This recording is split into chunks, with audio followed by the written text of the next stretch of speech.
Sleep की physiology को पढ़ने के बाद अब हम ईईजी की फिजियोलॉजी, इलेक्ट्रोएन्सेफलोग्राफी, इसके बारे में पढ़ेंगे।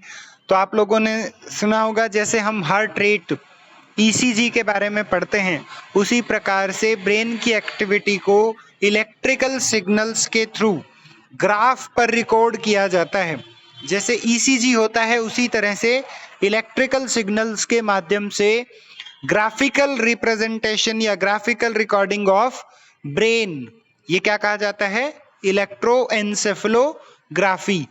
ये ब्रेन के फंक्शंस, जैसे किसी को अगर एपिलेप्सी या मिर्गी के दौरे आते हैं, किसी को कोई ट्यूमर है या ट्रॉमा, कोई चोट लगी है, तो हम ईईजी करवा सकते हैं।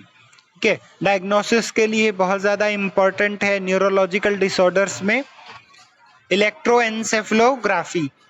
ओके, इसकी जो वेव्स हैं वो 4 वेव्स होती हैं, अल्फा, बीटा, थीटा और डेल्टा।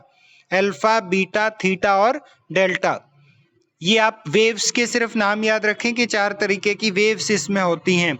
इनकी फ्रीक्वेंसी सबकी याद रखना थोड़ा मुश्किल है।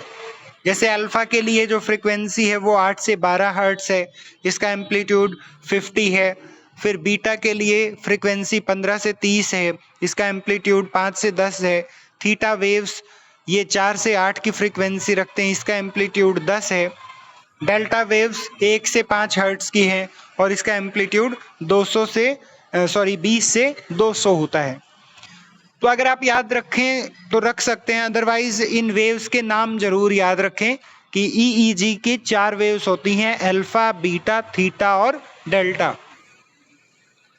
तो ईईजी की जो रिकॉर्डिंग्स हैं,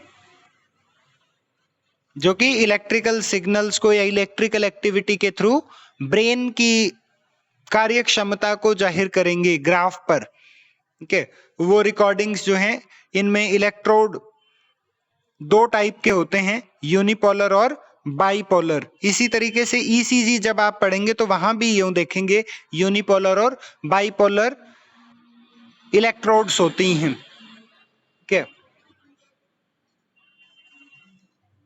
तो ईईजी की रिकॉर्डिंग के बारे में इतना ही था।